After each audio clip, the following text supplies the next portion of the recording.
हम सभी ये बात अच्छी तरह से जानते हैं कि बिना इच्छा के हम किसी भी काम में सफल होने की कामना नहीं कर सकते।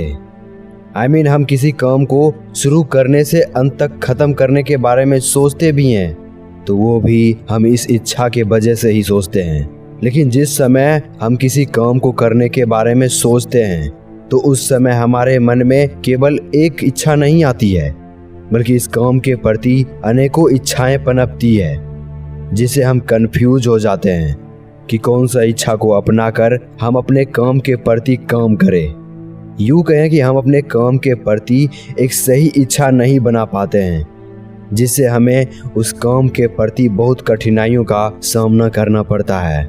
क्योंकि जब तक हम अपने अंदर एक परफेक्ट डिजायर नहीं बनाएंगे, तब तक हम उसे अपने अंदर बिल्डअप नहीं कर पाएंगे।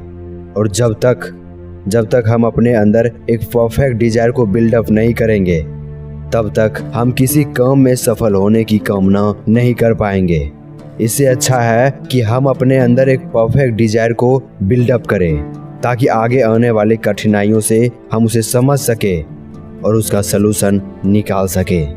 इसलिए मैं आपको आज डिजायर का 6 ऐसे पॉइंट्स बताने वाला हूँ, जिससे आप अपने अंदर एक सही डिजायर को अपनाकर उसे अपने अंदर बिल्डअप कर सकते हैं। इस सारे पॉइंट्स को आप कंसेप्ट के साथ समझिएगा।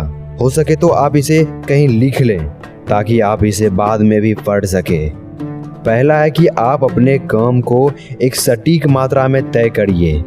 मैं बहुत काम करना चाहता हूँ, ये कहना केवल पर्याप्त नहीं है, बल्कि आप अपने काम को एक सटीक मात्रा में निश्चित करिए।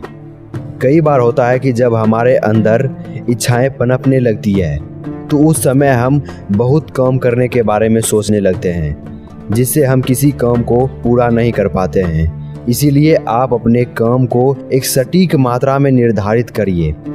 दूसरा है कि आप उस काम के बदले क्या देने की इरादा करते हैं, क्योंकि कुछ नहीं से कुछ अच्छा जैसी कोई वास्तविकता नहीं होती है।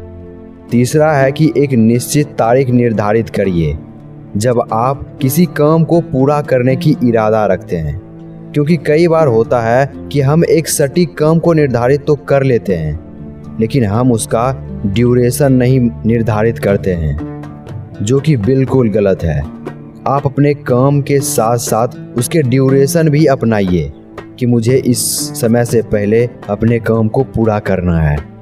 चौथा है कि आप अपने काम को पूरा करने के बारे में एक प्लान बनाइए और उस प्लान पर एक्शन लीजिए, फिर चाहे आप उस काम को कार्रवाई में डालने के लिए तैयार हो या फिर नहीं हो। पांचवा है कि जो चारों पॉइंट्स हैं, उसकी एक लिखित बयान तैयार कीजिए कि आप अपने काम के बदले क्या देना चाहते हैं और आपका काम किस टाइप का है।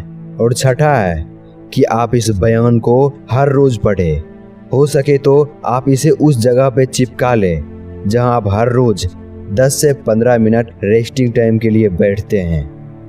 अगर आप इस सारे पॉइंट को कंसेप्ट के साथ समझ गए हैं, तो डेफिनेटली आप अपने अंदर एक परफेक्ट डिजायर को बिल्डअप कर पाएंगे और अपने काम के लिए एक सही डिजायर को अपनाएंगे। और ऐसे करके आप अपने काम के प्रति हमेशा खुश रहकर भविष्य के लिए तैयार रह पाएंगे।